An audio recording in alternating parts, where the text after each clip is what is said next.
Hey there everyone, in today's video I'm going to talk about a topic that's really close to my heart, which is maintaining a work-life balance and why I decided to quit my corporate job because of it. So I'm sure many of you can relate to this struggle, so stick around until the end of this video because I'm going to share some insights that could help you too.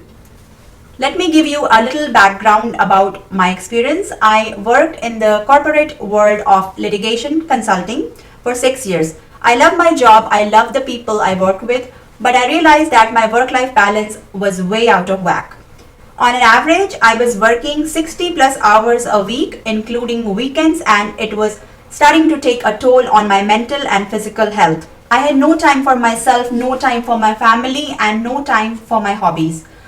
After I got pregnant with my second child, I started experiencing morning sickness and lower back pain, and working more than 10 hours a day wasn't helping me.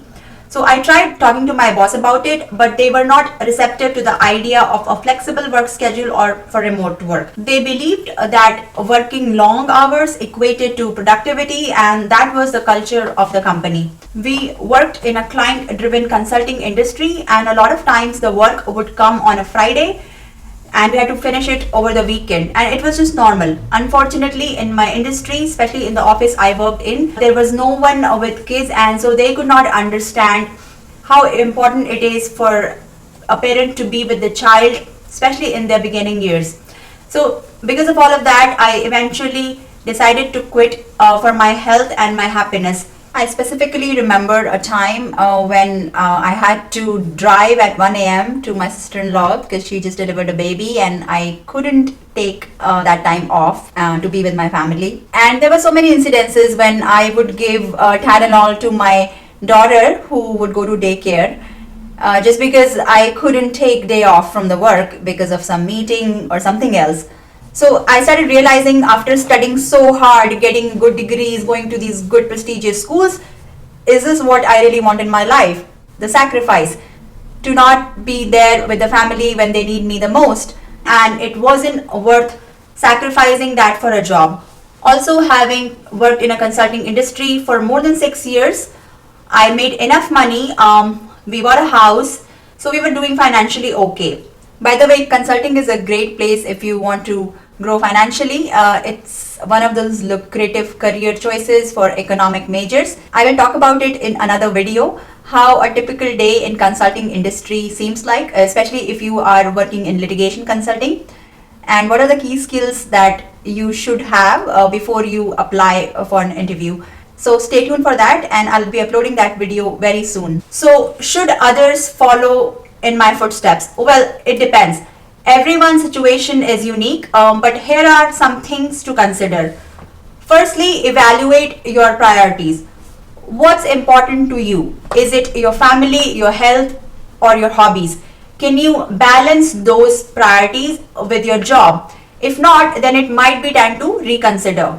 Secondly, consider your options. Is your company open to flexible work schedules or remote work? If so, that could be a game changer.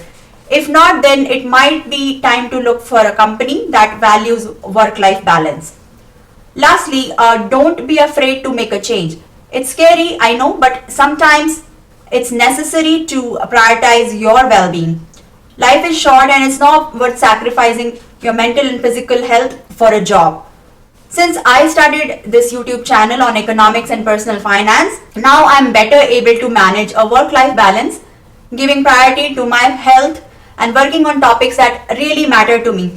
As of now, I'm at this point in the life where I have this autonomy to make this decision. This wasn't the case 15 years ago when I was fresh out of the college and I had to pay off my student loans that I took for my master's degree at USC.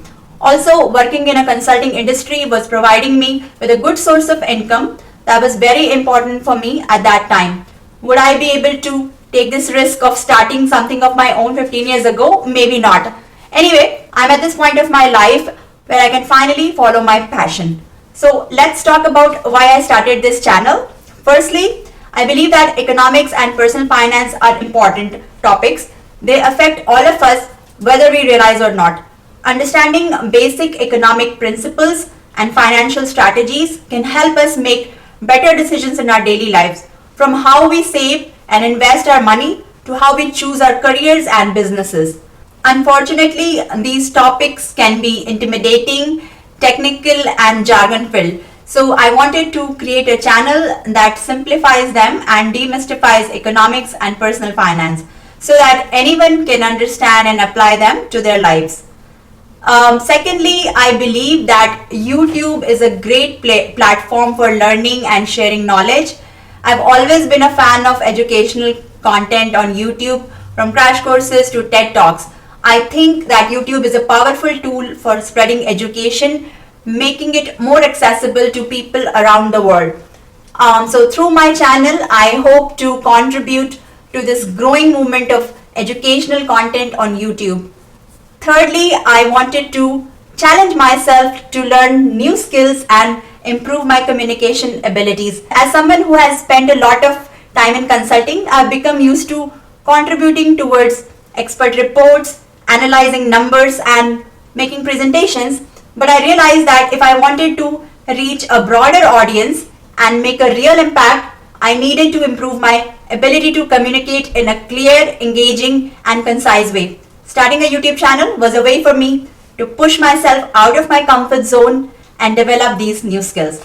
So if you guys like my content and watch my videos regularly, hopefully my channel will grow. I'll try my best to give you useful information regularly. So if you're interested in learning more about economics and personal finance, or if you're just looking for practical tips and strategies to improve your financial well-being, I urge you to check out other videos I have already made on my channel. I've created several playlists, so you can check those out and maybe watch them all if you have time. Thanks for watching and have a great day, and I'll see you soon in my next video. Bye.